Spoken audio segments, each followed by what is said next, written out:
dusange Yesu dukunda uwo mutima we tumushimire iyo neza ye niwe nshuti ko nyanshuti. Isomo rya mbere turarisanga mu gitabo cya kabiri cya Samweli umutwe wa 7 umurongo wa 4 kugeza ku murongo wa 5a n'umurongo wa 12 kugeza ku murongo wa 14a n'umurongo wa 16. Isomo ryo mu gitabo cya kabiri cya Samweli. Ijambo ry'Uhoraho rigera kuri Natani muri aya magambo: Genda ubwire umugaragu wanjye Dawudi uti dore uko Uhoraho avuze, igihe iminsi yawe izaba yarangiye maze ukazaba uri kumwe n'abasokuruza bawe, nzakomeza inkomoko yawe inyuma yawe, nzimika uzagukomokaho wowe ubwawe kandi nkomeze ubwami bwe. Uwo ni uzubakira inzu izina ryanjye kandi nzakomeza ingoma ye iteka ryose. Nzamubera umubyeyi nawe ambera umwana. Inzu yawe n'ubwami bwawe bizahora imbere yanjye iteka, n'ingoma yawe izakomera iteka ryose. Iryo ni ijambo ry'Imana. Dushimiye Imana. Zaburi ni ya 89 mu dukubo 88 umurongo wa 2 kugeza ku wa 5 n'umurongo wa 27 n'umurongo wa 29. Mana wowe udahemuka ku isezerano ryawe, izina ryawe nirisingizwe. Mana wowe udahemuka ku isezerano ryawe, izina ryawe nirisingizwe. Nzaririmba iteka ryose impuhwe z'Uhoraho kuva mu gisekuruza kujya mu kindi. Umunwa wanjye nzawamamarisha ubudahemuka bwawe, kuko wavuze uti impuhwe zashyizweho ubuziraherezo, ubudahemuka bwanjye bushinze umuzi mu ijuru. Mana wowe udahemuka ku isezerano ryawe, izina ryawe nirisingizwe. Nagiranye isezerano n'intore yanjye, nuko ndahira Dawudi umugaragu wanjye, inkomoko yawe nyishyizeho ubuziraherezo, kandi intebe yawe y'ubwami nzayikomeza kuva mu gisekuruza kujya mu kindi. Mana wowe udahemuka ku isezerano ryawe, izina ryawe nirisingizwe. We azanyiyambaza agira turi data, uri Imana yanjye, uri urutare nkesha agakiza. Nzamukomereza impuhwe zanjye ubuziraherezo, kandi iryo sezerano ntirizasubirwaho. Mana wowe udahemuka ku isezerano ryawe, izina ryawe nirisingizwe. Isomo rya kabiri turarisanga mu ibaruwa Mutagatifu Pawulo intumwa yandikiye Abanyaroma umutwe wa 4 umurongo wa 13 n'umurongo wa 16 kugeza ku wa 18 n'umurongo wa 22. Isomo ryo mu ibaruwa Mutagatifu Pawulo intumwa yandikiye Abanyaroma. Bavandimwe, ntabwo ari amategeko yatumye Aburahamu cyangwa urubyaro rwe basezeranwa guhabwa isi yose h'umurage, ahubwo ni ubutungane butangwa n'ukwemera. Niyo mpamvu ari kubw'ukwemera isezerano ryabaye ihame, ritangwa ku buntu, rigenerwa urubyaro rwose, atari abishingikirije amategeko bonyine, ahubwo ndetse n'abishingikirije ukwemera kwa Aburahamu, we mubyeyi wacu twese, nk'uko byanditswe ngo nakugize sekuru w'amahanga menshi. Yemeye Imana yisubiza ubuzima abapfuye, igaha kubaho ibitariho. Yizeye ibidashoboka nyamara aremera, maze abatyo umubyeyi w'amahanga menshi bikurikije rya jambo ngo dore uko urubyaro rwe ruzangana. Niyo mpamvu ibyo byatumye agirwa intungane. Iryo ni ijambo ry'Imana. Dushimiye Imana. Naho ivanjiri ni yanditswe na Mutagatifu Matayo umutwe wa mbere, umurongo wa 16 n'umurongo wa 18 kugeza kwa 21 n'umurongo wa 24a. Nyagasani Yezu nabane namwe. Nawe kandi muhorane. Amagambo yo mu Ivanjiri ntagatifu uko yanditswe na Matayo. Habwa ikuzo Nyagasani. Muri icyo gihe Yakobo abyara Yozefu umugabo wa Mariya, ari we wabyaye Yezu witwa Kristo.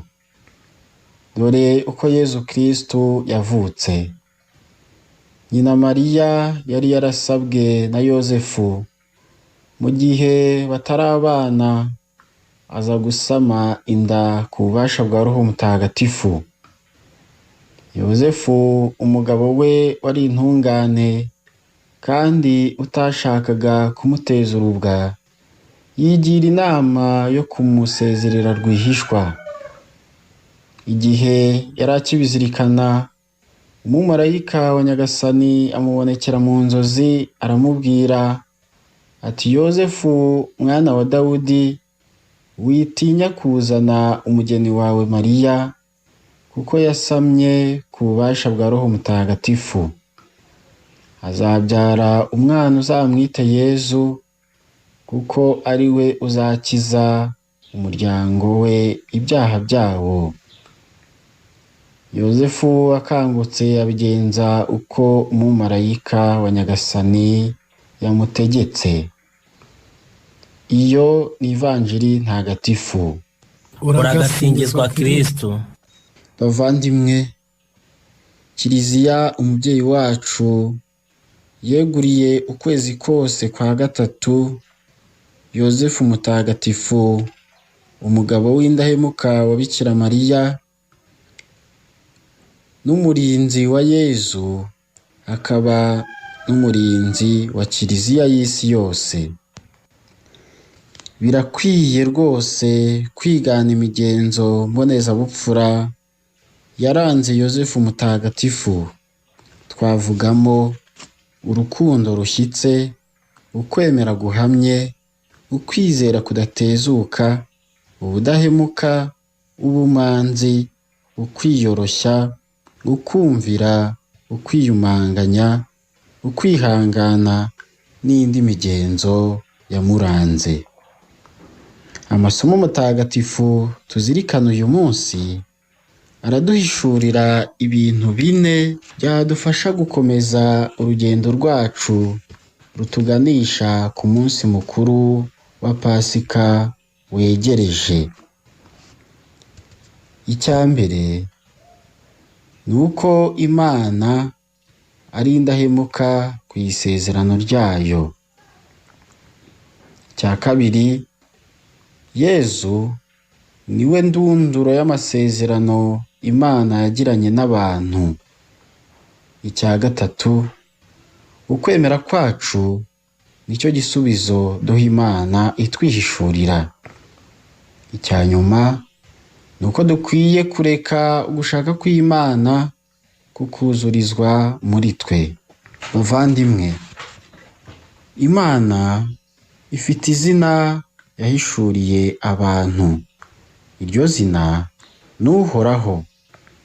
Bishatse kuvuga ko ari uwahozeho, uriho kandi uzahoraho. Kamere yayo ni urukundo n'impuhwe. Imana ikunda ibiremwa byayo ikabikiza. Kubw'iyo mpamvu, kurema ni kimwe no gukiza ku Mana. Imana ni indahemuka ku masezerano yayo. Nicyo umuhanuzi Natani yatumwe kwibutsa umwami Dawudi muri aya magambo ati, igihe iminsi yawe izaba yararangiye, maze ukazaba uri kumwe n'abasokuruza bawe, nzakomeza inkomoko yawe inyuma yawe, nzimika uzagukomokaho wowe ubwawe, kandi nkomeze ubwami bwawe. Bavandimwe, iri sezerano ryujurijwe muri Yezu Kristo wigize umuntu, akavukira mu muryango wa Yozefu na Mariya. Yozefu akaba mwene Yakobo. Yezu Kristo ni indunduro y'amasezerano Imana yagiranye n'abantu. Niwe jambo w'Imana wabanaga n'Imana kandi akaba Imana, nk'uko tubisanga mu ivanjiri ya Mutagatifu Yohani, umutwe wa 1, umurongo wa 1. Imana rero yatubwirishije umwana wayo, ari we yageneye kwegurirwa byose, akaba ari nawe yabiremesheje byose iyo biva bikagera. Ibyo tubisanga mu ibaruwa yandikiwe Abahebureyi, umutwe wa 1, umurongo wa 2. Nuko rero ibyo Imana yagombaga kubwira muntu byose yarabivuze muri Yezu Kristo. Nyuma y'uko Yezu Kristo yigize umuntu, nta rindi hishurirwa dukeneye, nta yandi mabonekerwa dukeneye atubwira icyo Imana ari cyo. Bityo rero ukwemera kwacu nicyo gisubizo duha Imana yatwihishuriye muri Yezu Kristo, wemeye kwigira umuntu akabana natwe, akababara, akabambwa ku musaraba, agapfa, agahambwa, kandi akazuka ari twe abantu no kugira ngo dukire. Uwemera rero agira ubugingo bw'iteka muri Yezu Kristo. Niyo mpamvu ari kubw'ukwemera isezerano ryabaye ihame ritangwa ku buntu, rigenerwa urubyaro rwose, atari abishingikirije amategeko bonyine, ahubwo ndetse n'abishingikirije ukwemera kwa Aburahamu. Ibyo twabyumvise mu isomo rya 2. Kwemera rero kwatumye twinjira mu gushaka kw'Imana,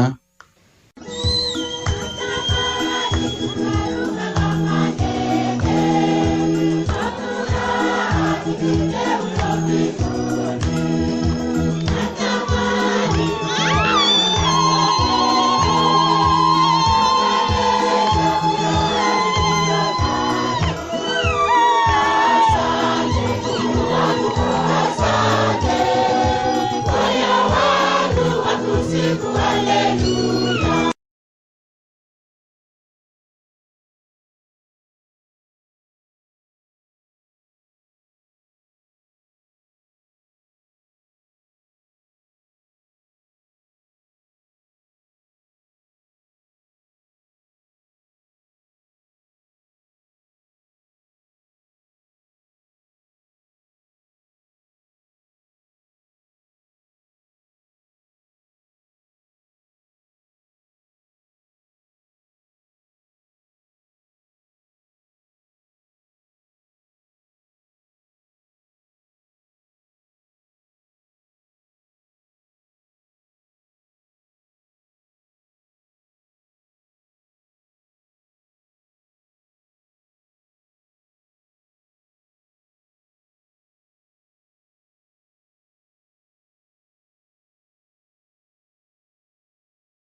yozefu mutagatifu adusabire.